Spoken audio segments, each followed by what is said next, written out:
Phyllis Bernard May. I'm lucky to be the wife of Dan May, and he teaches world religion, and I am a professor of law, and I head at Oklahoma City University our program on alternative dispute resolution. Okay. Can you tell us about what was your first impression before you go to this Turkey trip? My first impressions about Turkish people. About Turkish people. Or Turkey. Okay. Well, outside of the history books, I think that one of the things that stands out in my mind is a beautiful postcard that one of Dan's students had shared with us. He's a Turkish student who would come to our house for Thanksgiving, and I used to have it by the phone for quite some time, and I thought that it was a picture that somebody had created. I didn't realize that it was the Blue Mosque at dusk, and that there was any place on earth that was truly that beautiful, that it wasn't a picture somebody had painted, but it was reality.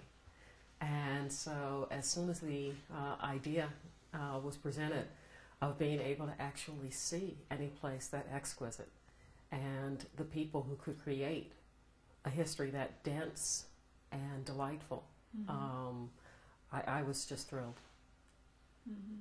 So how did you find Turkey? Was it same in your image?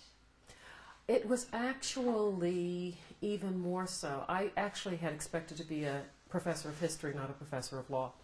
And history is just about everything to me. And so to be someplace that has been truly the cradle of all civilizations, and to be at the crossroads of Europe and Asia, and to have people that you can look at them and see all of the passages of time, it was deeply moving.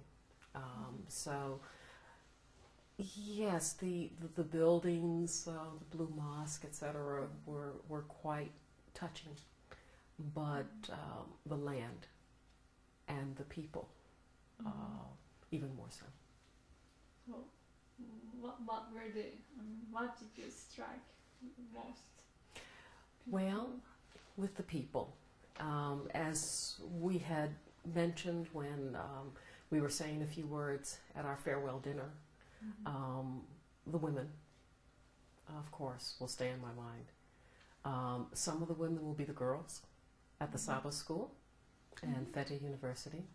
I think, for example, of the girls hanging out of the window waving at us as we were leaving. And I'm telling them, be a lawyer, go to law school, avoka.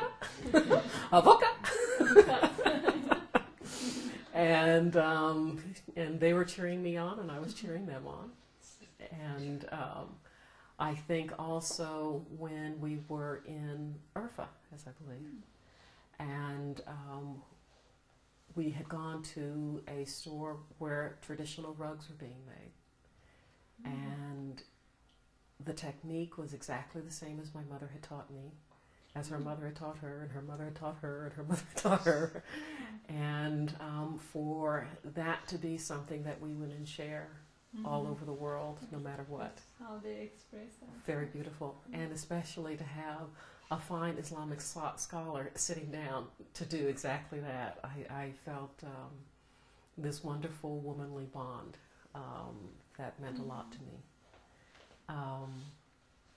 Yes, people were incredibly open and generous and welcoming.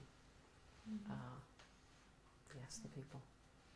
So, which city or which place affect you most? You will never forget. I don't know. There are a couple of sites that probably keep coming back, and of course, there's Istanbul itself with the Black Sea and the Marmara Sea, and this just being able to see where this is truly where civilizations have passed, and if there is to be a door to open to a 21st century where we come together again, it's probably going to be Turkey. At least that's definitely the impression I came away with. I also had a very strong sense in Istanbul, looking at the long view, of how easily somebody from Turkey could, and probably rightfully should, see the United States as the flavor of the month. We've outlasted the Hittites, we've outlasted the Greeks, we've outlasted the Romans, we've outlasted the Crusades, we've outlasted... Oh, United States! Oh, yeah, right. Sure. Sure. No problem. So I think it's a duly humbling experience that would be very, very helpful for all of us. I wish that our textbooks would change. I'm a Cold War era child.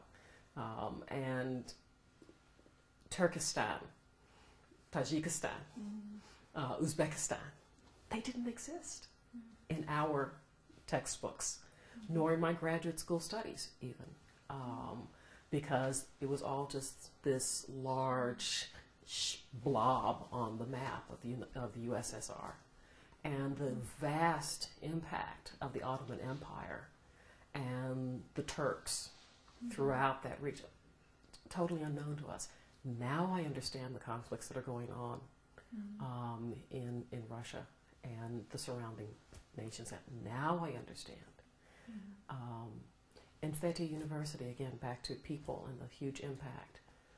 Pictures of the students who are from these former Soviet republics, they're Chinese. Oh my goodness, Chinese and Muslim. And this is the world. This was amazing and wonderful and terribly important.